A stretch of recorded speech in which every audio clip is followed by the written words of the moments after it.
사람은 누구나 자유를 원합니다. 더 이상 억눌리지 않고, 더 이상 불의에 짓밟히지 않고, 더 이상 눈치 보지 않고 살아가고 싶어 하는 것이죠. 그러나 현실은 그렇지 못하죠. 용기 있게 새로운 길을 선택했을 때 오히려 상황은 더 나빠지는 것 같은 그럴 때가 많이 있더라라는 것입니다. 출애굽기에 이스라엘 백성이 바로 그랬습니다.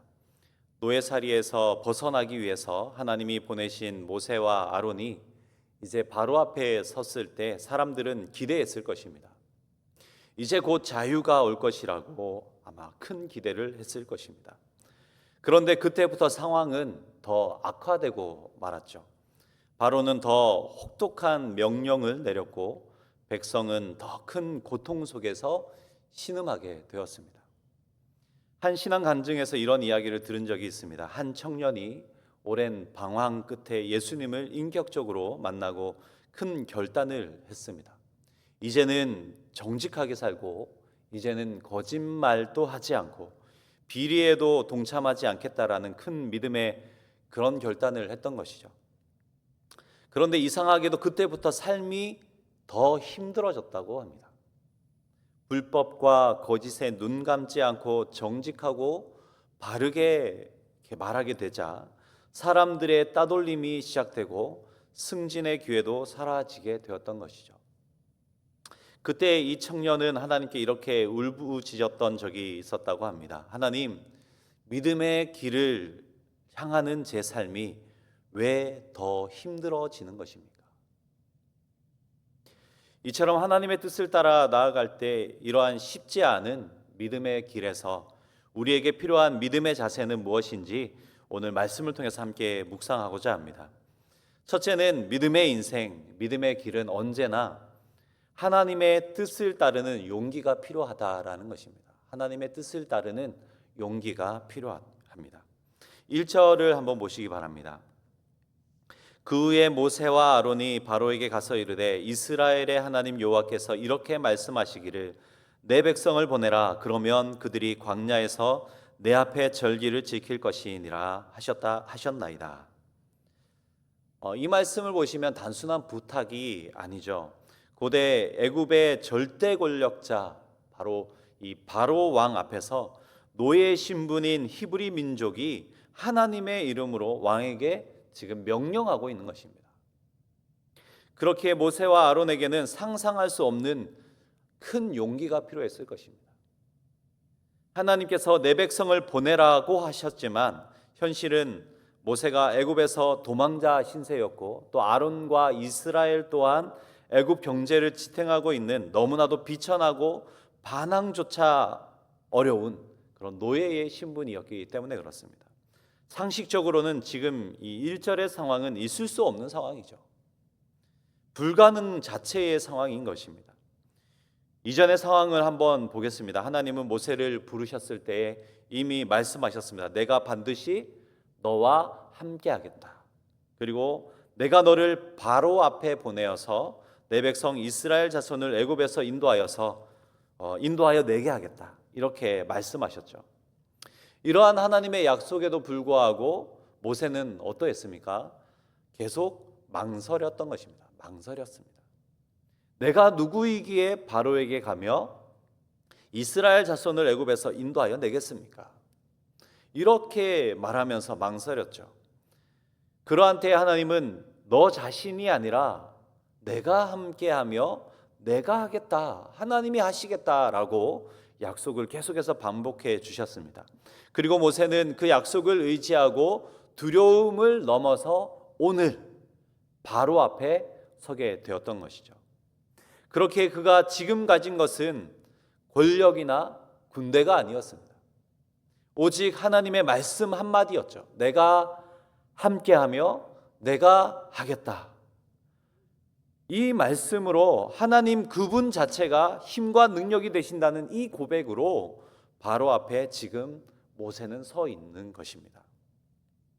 성경은 우리에게도 동일한 원리를 가르치고 있습니다. 하나님 그분 자체가 우리의 힘과 능력이 되신다라는 이 고백이죠. 시편 27편 다윗의 고백에서도 명확하게 나타납니다. 1절을 보시면 여호와는 나의 빛이요 나의 구원이시니 내가 누구를 두려워하리요? 여호와는 내 생명의 능력이시니 내가 누구를 무서워하리요? 여호수아도 1장 9절에서 이렇게 하나님을 경험하였습니다. 내가 내게 명령한 것이 아니냐, 강하고 담대하라, 두려워하지 말며 놀라지 말라, 네가 어디로 가든지 내 하나님 여호와가 너와 함께하느니라. 바울도 이 믿음의 신앙 고백을 선포하였습니다. 로마서 8장 31절인데요. 한번 함께 읽어보겠습니다. 시작. 하나님이 우리를 위하시면 누가, 왜 안 읽으십니까?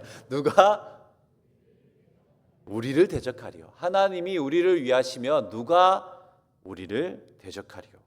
하나님이 주신 사명의 자리에는 언제나 이러한 믿음의 고백 위에 서는 그런 용기가 필요한 것이죠. 하나님 그분 자체가 우리의 힘과 능력이 되신다는 이 고백 위에 서는 용기가 필요한 것입니다. 때로는 가정 안에서, 직장에서, 또 학교에서 하나님의 말씀을 위한 삶의 모습을 굳건히 하며 마치 완악한 바로 앞에 서 있는 것과 같은 강력한 세상의 가치관과 이 정면으로 충돌해야 할 때가 있는 것이죠. 우리는 너무나도 잘 알고 있습니다. 이 정도는 눈 감아도 돼, 모두 다 그렇게 하는데 뭐 라는 그러한 유혹이 가득한 세상에서, 세상 속에서 하나님의 이러한 말씀, 진리를 붙잡고 선택하며 살아가는 것은 결코 쉽지 않다라는 것을 잘 알고 있습니다. 그러나 하나님의 사람은 세상 속에서 하나님의 뜻을 드러내도록 부름받은 그런 하나님의 사람임을 잊어서는 안 되는 것이죠. 예수님은 마태복음 5장에서 우리에게 이렇게 말씀하셨습니다. 14절입니다. 너희는 세상의 빛이라, 산 위에 있는 동네가 숨겨지지 못할 것이요. 이어서 16절에 보시면 너희 빛이 사람 앞에 비치게 하여 그들로 너희 착한 행실을 보고 하늘에 계신 너희 아버지께 영광을 돌리게 하라. 사랑하는 성도 여러분, 쉽지 않기에 빛으로 사는 것은 용기와 결단이 필요합니다. 쉽지 않기 때문에 용기가 필요한 것이죠. 불이익을 각오해야 하고 때로는 조롱과 외면을 견뎌야 하는 것입니다. 그러나 하나님은 그러한 용기의 신앙인에게 모세와 같은 약속을 하시고 계신 것이죠. 너희가 담대히 하나님의 뜻, 나의 뜻을 따르기만 하면 내가 함께 하겠다, 내가 너희 편이 되겠다, 내가 하겠다라고 용기 있는 자에게, 용기 있는 신앙인에게 계속해서 말씀하시며 그렇게 행하시는 분이신 것이죠. 모세와 아론은 두려웠습니다. 이러한 믿음의 용기를 가지고 그렇지만 바로 앞에 서게 되었던 것이죠. 물론 그 결과 바로는 마음을 강팍하게 했습니다. 상황은 더 나빠지게 되었죠. 그러나 우리가 더 잘 알고 있는 것이 있습니다. 그 용기 있는 그 한 걸음 한 걸음이 출애굽의 시작이 되었고 구원의 시작이 되었고 바로 하나님의 역사의 시작이 되었다라는 것입니다. 오늘 하나님께서 우리에게도 이러한 용기 있는 믿음의 한 걸음을 요청하고 계신 것입니다. 사람들의 눈치를 보며 말하지 못한 그런 진리가 있습니까? 죄의 유혹 앞에서 무너졌던 그런 자리가 있습니까? 이제 두려움보다 더 큰 하나님의 약속의 말씀, 내가 함께 하겠다, 내가 하겠다라는 이 약속의 말씀을 더욱더 붙잡을 수 있는 우리들 되길 소망합니다. 그리고 말씀의 삶을 선포하시고 그 말씀의 길을 향해서 더욱더 용기 있게 걸어가다가 하나님의 구원을 이루는, 또 놀라운 구원의 도구로 쓰임받는 우리 모두들 되길 소망합니다. 두 번째로 살피고 싶은 것은 이러한 용기 있는 믿음의 길, 또 하나님의 뜻을 향한 길에는 앞서도 잠시 언급하였지만 세상은 끊임없이 대적한다라는 것입니다. 세상이 끊임없이 그 용기 있는 결단 앞에 대적할 것입니다. 모세와 아론은 하나님의 말씀을 붙잡고 담대히 오늘 바로 앞에 섰습니다. 용기 있는 이러한 믿음의 길에 순적하기만 했으면 좋겠는데 그렇지 않고 있는 것이죠. 바로에게서 아무런 존중도 받지 못하고 있는 것입니다. 2절을 보시기 바랍니다. 바로가 이르되 여호와가 누구이기에 내가 그의 목소리를 듣고 이스라엘을 보내겠느냐? 나는 여호와를 알지 못하니 이스라엘을 보내지 아니하리라. 애굽 왕 바로에게는 하나님은 아무것도 아니었던 것입니다. 그는 스스로 신으로 추앙받던 그런 존재였고 수많은 애굽 신들을 다스리는 그런 자로 여겨졌기 때문에 히브리 노예들의 신 여호와의 이름으로 명령을 지금 받고 있는 것을 오히려 조롱하고 철저하게 무시하고 있는 것이죠. 바로는 하나님의 뜻에 귀 기울이지 않았을 뿐만 아니라 이제는 더 교묘한 방식으로 그 뜻을 짓밟기 시작하고 있는 것입니다. 4절 5절을 한번 보시기 바랍니다. 애굽 왕이 그들에게 이르되 모세와 아론아 너희가 어찌하여 백성의 노역을 쉬게 하려느냐? 가서 너희의 노역이나 하라.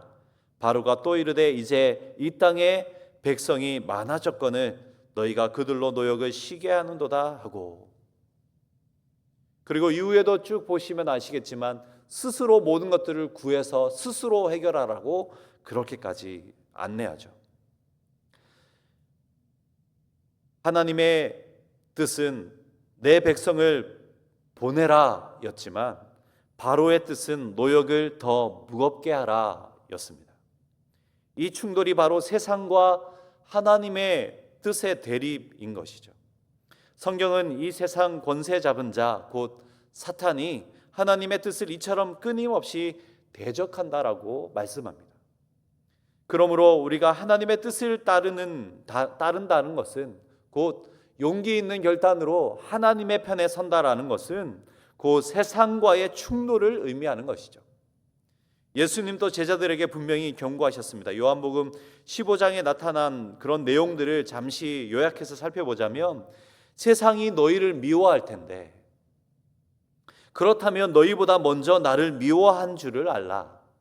너희가 세상에 속하였으면 세상이 자기의 것이기 때문에 사랑할 것이지만 너희는 세상에 속한 자가 아니요 도리어 내가 너희를 세상에서 택하였기 때문에 세상이 너희를 미워하느니라 라고 하였습니다. 그렇다면 왜 세상은 하나님의 뜻을 이처럼 싫어할까요? 왜 진리를 말하면 도리어 공격을 받느냐라는 것입니다. 왜 거룩하게 살면 더 외면당하고 더 무시당하느냐라는 것이죠. 예수님은 그 이유를 명확하게 말씀해 주셨습니다. 요한복음 3장 19절에 보시면 빛이 세상에 왔을 때 사람들이 자기 행위가 악함으로 빛보다 어두움을 더 사랑한 것이니라. 빛은 어두움을 드러내기 때문에 자기 행위가 악함을 드러내기 때문에 그들의 악함을 드러내기 때문에 세상은 빛을 미워한다, 싫어한다라는 것이죠. 그렇게 바로는 모세와 아론의 말을 듣고 회개하기는커녕 오히려 백성에게 더 큰 고통을 주어서 하나님의 뜻을 누르려고 억누르려고 했던 것입니다. 빛의 모습을 억누르려고 했던 것이죠. 본문 9절도 한번 보시기 바랍니다.